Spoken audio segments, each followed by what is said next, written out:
Salut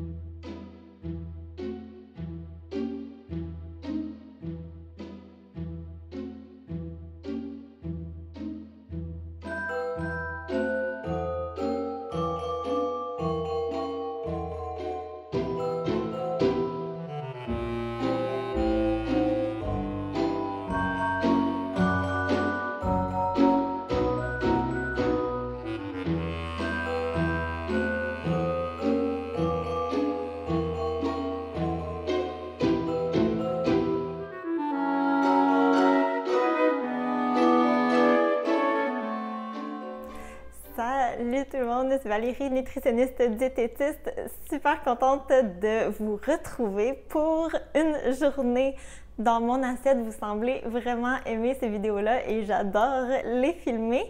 Et pour aujourd'hui, puisque je risque de manger un peu plus de viande dans les prochaines semaines, j'ai pensé aller avec la thématique temps des fêtes végé. Ça risque d'être vraiment fort intéressant. J'ai plein de belles idées en tête. Et comme toujours, si vous aimez mon contenu, pensez à vous abonner à ma chaîne. Et nous, on commence ça maintenant. J'ai commencé la journée avec des pancakes au pain d'épices, ou plutôt je devrais dire une tentative. J'ai utilisé ma recette de base au sarrasin et blanc d'œuf à laquelle j'ai ajouté entre autres des épices et de la mélasse. Elles étaient très bonnes, mais je dois encore travailler le dosage des épices avant de vous partager la recette détaillée. Vraiment désolée, j'ai presque laissé tomber la vidéo pour ça, mais mon conjoint, sage comme il est, m'a dit « montre donc la réalité » et que c'est pas toujours un succès du premier coup. Heureusement, ça m'arrive pas trop souvent, mais je dois dire qu'il a bien raison. Entre-temps, je vais quand même vous laisser en barre de description ma version à la citrouille qui est vraiment excellente et très similaire à celle-ci. Honnêtement, petit update, je commence à penser que mon goût est légèrement altéré. J'ai malheureusement le virus qui apparemment on ne doit pas prononcer le nom sur cette plateforme-ci, mais vous savez de quoi je parle, ça court beaucoup ces temps-ci. Pourtant, le reste des repas, je vous rassure, a super bien été. J'étais également malade pendant ma vidéo sur les salades, encore une fois, aucun problème. Mais pour les pancakes, je sais pas pourquoi, je n'arrive pas à goûter. C'est pas des jokes, j'ai essayé la recette à 3 reprises en augmentant les quantités chaque fois. À la fin, j'étais tellement exaspérée, j'ai trempé mes bouchées directement dans le mélange de pain d'épices et toujours rien. Alors, je tire ma révérence pour le moment en attendant que le virus passe et je vais sans doute me réessayer dans le futur. Pour dîner, j'ai concocté une salade de sarrasin, lentilles et betteraves.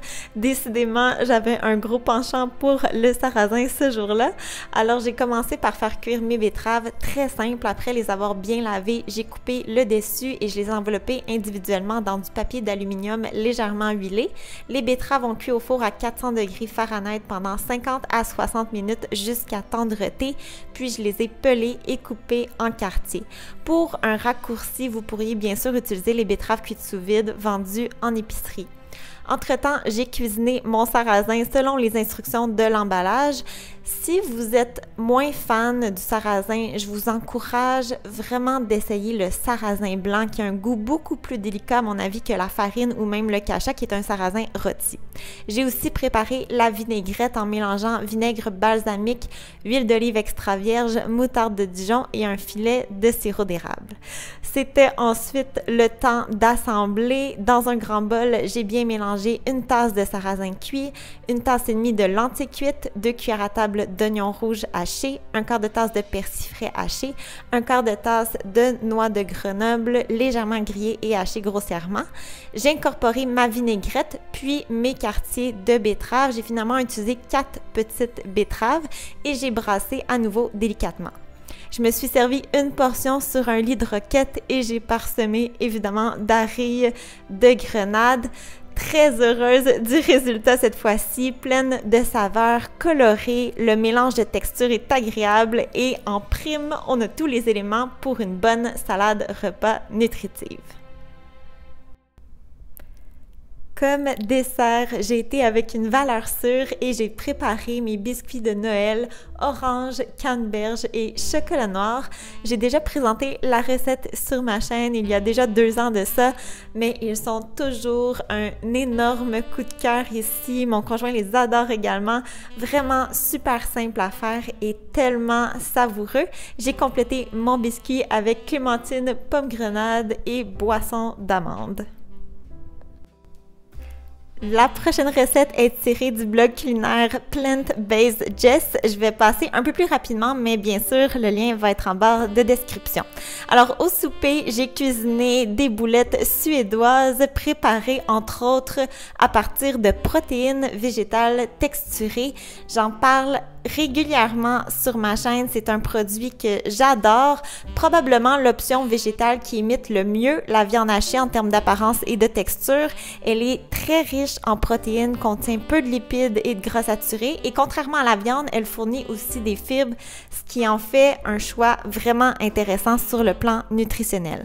Donc j'ai commencé par réhydrater ma PVT dans un mélange d'eau bouillante et tamari pendant 15 minutes. Une fois réhydratée, j'ai transféré ma PVT dans un grand bol, puis j'ai ajouté le reste des ingrédients.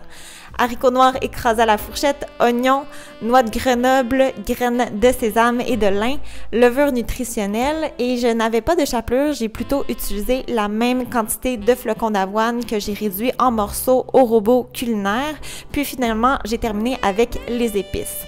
J'ai bien mélangé, puis j'ai formé mes boulettes et personnellement pour limiter le temps de préparation, j'ai opté pour la cuisson au four.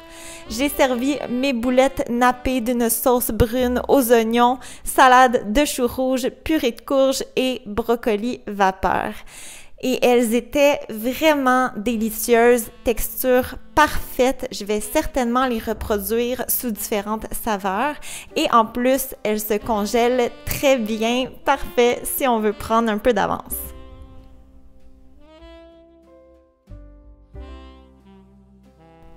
J'ai terminé la journée avec ma petite assiette classique pomme et cannelle, dattes, beurre d'arachide, mon chocolat noir, mais quand même un choix festif pour aujourd'hui, c'était à la canne de bonbons. C'est un cadeau de ma belle-sœur, je suis trop chanceuse. Elle est originaire de Trinidad et quand elle visite sa famille, elle me ramène souvent des chocolats, elle sait que j'adore ça. Et je dois dire, en temps normal, je suis moins chocolat à la menthe, mais lui, il était excellent, le goût était plus subtil, vraiment très bon. Et c'est ce qui complète mes repas de la journée. J'espère malgré tout vous avoir donné quand même quelques belles idées. Un gros merci de votre écoute et surtout, je vous souhaite un joyeux temps des fêtes et nous, on se retrouve très bientôt. Bye bye!